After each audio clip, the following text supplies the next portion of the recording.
يا سيدي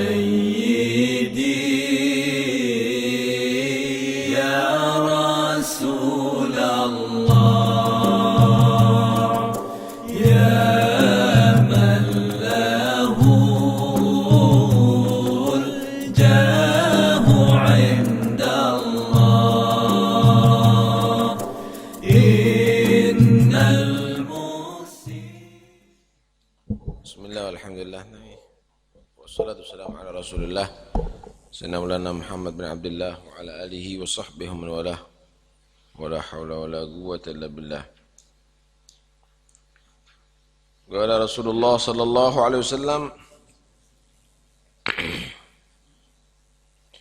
طوبى لمن وجد في صحيفته استغفارا كثيرا خصلتان ليس فوقهما شيء من الخير حسن الظن بالله وحسن الظن بعباد الله وخصلتان ليس فوقهما شيء من الشر سوء الظن بالله وسوء الظن بعباد الله. Tuba beruntung liman wajada fi sahifatihi, bagi orang yang mendapatkan di sahifahnya. Sahifahnya buku catatan amal bagi dia yang dicatat oleh malaikat raqib dan atid. Dia mendapatkan nanti istighfaran katsira, yaitu istighfar yang banyak. Kan setiap ucapan manusia, setiap gerakan dicatat oleh raqib dan atid. Ternyata catatannya banyak istighfar. Orang yang banyak istighfar kepada Allah Subhanahu wa taala. Karena istighfar ini ibarat setip. Dicatat-catat kalau ada istighfar setip. Dosa-dosanya itu setip gitu. Kalau sudah sampai pahala berhenti. Istighfar lagi, dosa yang lainnya disetip lagi, sampai pahala berhenti. Terus begitu. Beruntung orang yang dia tadi itu mendapatkan buku catatan amalnya dia itu banyak istighfarnya. Kemudian Nabi SAW meneruskan khoslatan, ada dua perangai atau dua perkara. Laisa fawqahuma syai'un minal khair, tidak ada kebaikan yang mengungguli dua perkara ini. Enggak ada lagi.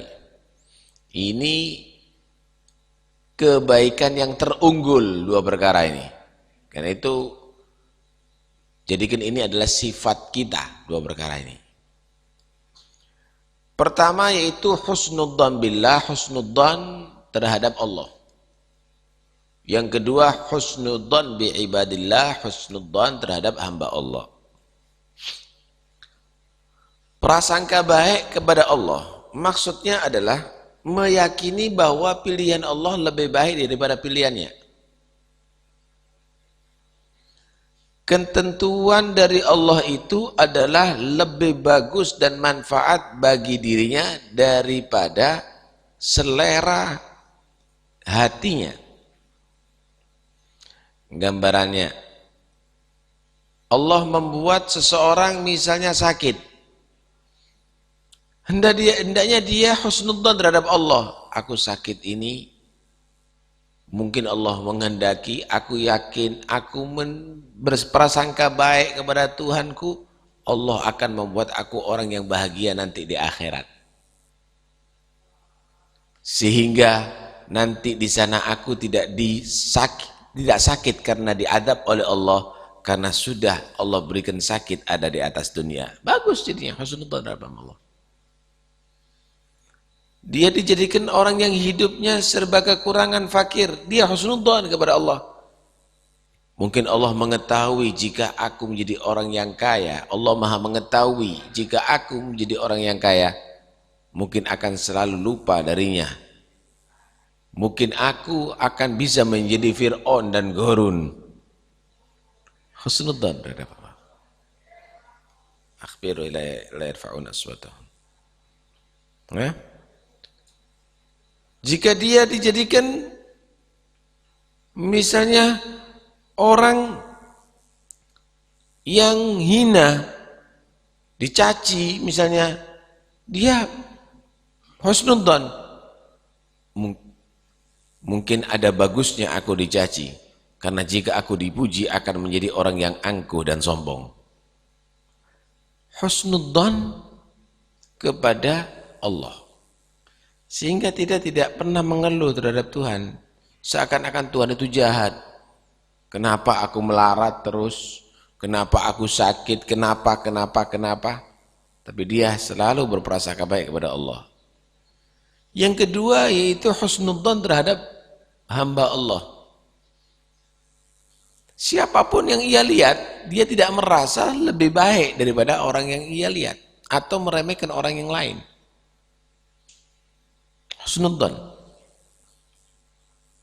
Ada orang mencaci dia, malah dia menyatakan, alhamdulillah, dia berarti mengingatkan aku ya, menyebut-nyebut kejelekanku untuk aku tidak menjadi orang yang jelek. Terima kasih begitu. Atau dia menyatakan ini lagi emosi. Sebetulnya dia bukan benci kepada aku, tapi lagi emosi. Kasihan. Husnudzon terhadap hamba Allah.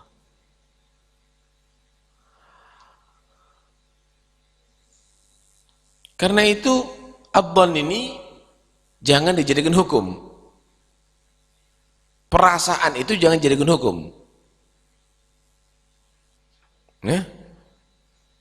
Inna dhanna akdzabul hadis. Iyattabi'una illa dhann. Mereka orang-orang kafir, mereka orang Yahud itu bukan mengikuti satu kepercayaan dan keyakinan, tapi hanya prasangka. Mungkin begini jadikan hukum, mungkin begitu jadikan hukum, mungkin terus. Tapi pilih yang yakin. Kalau tidak tahu najisnya, maka hukumi itu suci, kan begitu. Kalau memang tidak tahu kejelekan seseorang, jangan kamu cap orang itu jelek. Mungkin begini dia, mungkin begitu. Kalau kita menganggap, waduh dikit-dikit orang, jangan-jangan ada najis, jangan-jangan ada najis, maka dikatakan orang itu was-was. Ini orang nggak waras.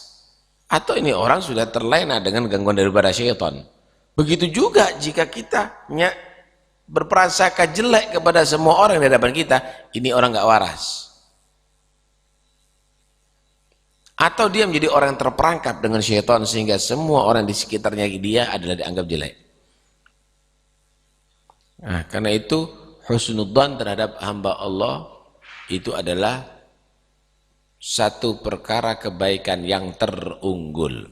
Baik, nanti akan kita terangkan lagi. Wa khaslatan laisa fawqahuma syai'un minasyarr. Ada dua perkara perangai yang tidak ada melebihi daripada dua perkara ini, mengungguli daripada dua perkara ini daripada kejelekan. Yaitu suudzon terhadap Allah dan suudzon terhadap hamba Allah. Saya sudah minta terus sama Allah, kaya, kok nggak jadikan kaya? Berarti Allah sudah nggak ngereken lagi sama aku. Loh, nggak ngereken beneran tadi.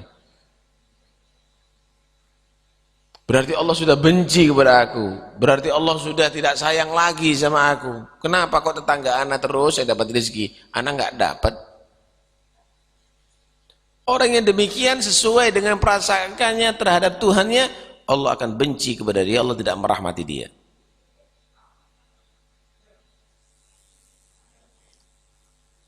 Ada orang pergi ke masjid, orang hari sholat, jangan dipercaya, hatta rengat batuknya. Penipu itu dan ini. Orang sudah berbuat baik, masih dicap jelek. Ini adalah karena kacamata hatinya negatif itu. Pandangannya selalu tidak bagus. Karena itu bersihkan hati.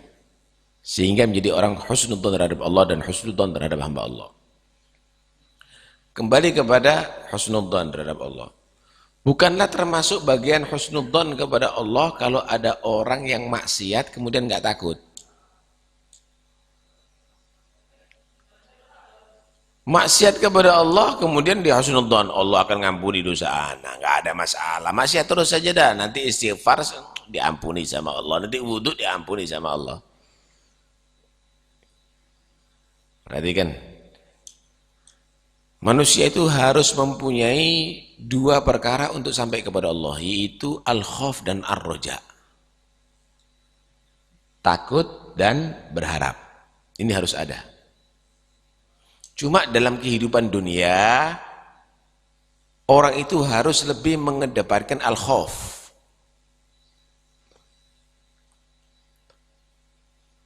Dalam kehidupan dunia, orang harus mengedepankan al-khauf. Supaya apa? Menjaga dirinya tidak sampai meninggalkan yang wajib, karena takut masuk neraka, diadab Allah, dimurkai oleh Allah. Menjaga dirinya jangan sampai berbuat maksiat karena khawatir akan dimurkai oleh Allah. Tapi kalau sudah mau meninggalkan dunia ini, kedepankan ar-roja. Dia sakit dalam keadaan parah, maka hendaknya dia tadi itu banyak berharap. InsyaAllah Allah menetapkan iman kita. Saya yakin insya Allah akan mendapatkan syafaatnya Rasulullah. Allah itu maha rahmat. Kami akan istighfar selalu kepada Allah. Allah akan mengampuni dosa kami dan seterusnya. Ar-roja. Kenapa ar-roja itu adalah sangat manfaat nanti untuk seketika meninggalkan dunia ini. Karena semuanya harapan-harapan rahmat, harapan maaf daripada Allah, harapan masuk surga Allah, harapan perlindungan daripada Allah. Tapi kalau rojak toh yang ada di atas dunia, maksiat dosa besar, rojak, tidak apa-apa, tidak ada. Dia merasa khawatir, dia tidak merasa takut, ini nggak beres. Bahkan Allah itu memuji orang yang sekalipun ibadah masih takut kepadanya. Sholat masih takut sholatnya nggak diterima oleh Allah. Sedekah masih takut sedekahnya nggak diterima oleh Allah Subhanahu wa taala. Alladzina yu'tuna ma atau wa qulubuhum wajilah. Karena itu dalam kehidupan dunia lebih kedepankan al-khauf daripada ar-roja. Tapi jangan sampai al-khauf tadi itu menjadikan kamu putus asa dari rahmat Allah. Saking takutnya sampai stres. Ya ini tidak benar. Ada keseimbangan. Takut yang tidak sampai kamu tadi itu putus asa daripada rahmat Allah Subhanahu wa ta'ala. Roja harapan yang tidak sampai kamu tadi itu ngentengkan kamu daripada dosa dan bermaksiat kepada Allah Subhanahu wa ta'ala. Dua sayap ini harus ada.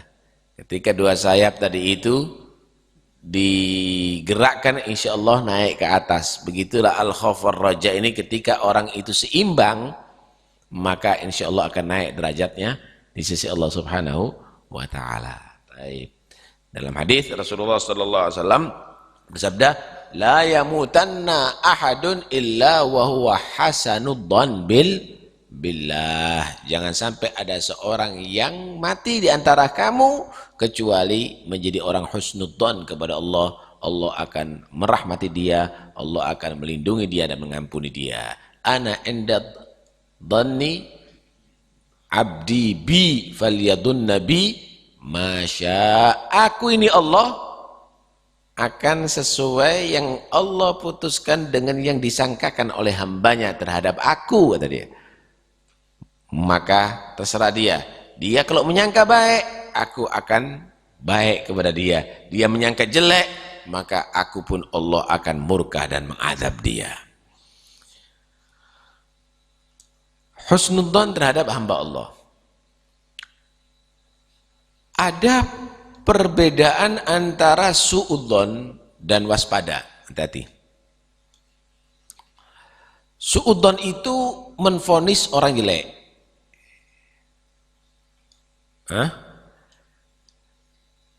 Kalau waspada itu adalah sifat kehati-hatian dari seseorang. Contoh, ada orang bawa pedang, jangan husnudzon, waduh ini berarti muncul Sayyidina Umar ada di akhir zaman. Itu perampok itu, hati-hati. Awas, hati-hati, jangan-jangan dia perampok. Itu bukan menvonis dia perampok, hati-hati. Itu pedang melukai. Lindungi diri kamu. Paham nih? Kita, rumah kita misalnya, kita kunci, itu seperti suudon. Karena nanti orang yang datang dianggap maling. Bukan, itu kehati-hatian. Suudon itu yang membuat kamu itu menyatakan orang itu jelek. Menvonis orang itu jelek. Tapi kalau kehati-hatian nggak ada masalah. Sehingga setiap ada jual beli, ada transaksi. Itu bukan suudon. Itu kehati-hatian. Dan itu dianjurkan dalam Islam untuk selalu berhati-hati. Hah? Ada prasangka, karena itu inna ba'dadh-dhanni ithmun. Sesungguhnya sebagian don itu adalah dosa. Tapi berarti ba'dadh-dhanni bukan ithmun kan? Yang banyak dilakukan oleh manusia yang ithmun ini yang dosa. Inna ba'dadh-dhanni ithmun. Karena itu don itu juga harus penting. Misal ketika kamu punya anak perempuan dilamar dengan seseorang, kamu teliti orang tadi itu. Ini bukan suudon. Aku khawatir anak ini pecandu narkoba. Aku khawatir anak ini dia tadi itu kumpulannya nggak benar. Diteliti, karena dia akan menjadi mantunya dia. Bagus. Nggak ada apa-apa. Ketika berurusan kerja, sebentar, dipelajari dulu orang ini. Bagaimana cara kerjanya, sembrono apa enggak, bagus apa enggak. Baik, itu tidak ada masalah. Ketika mau bermuamalah juga demikian. Ketika mau beli rumah, ntar mau lihat tetangganya ini bagus apa enggak. Bukan berarti wah itu suudon, bukan. Karena itu dalam setiap ada program jangan terlalu buka-bukaan. Karena bukan semua orang tadi itu merasa senang dengan keberhasilan kamu. Sehingga dikatakan apa?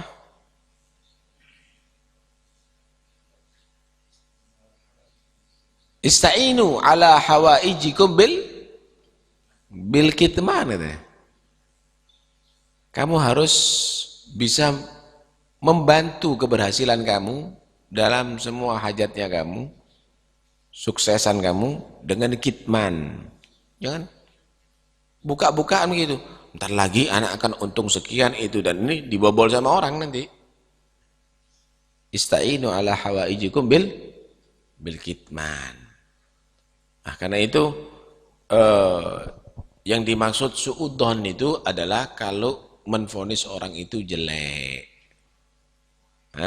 Tapi kalau kehati-hatian itu adalah bukan bagian daripada suudon. Wallahu a'lam.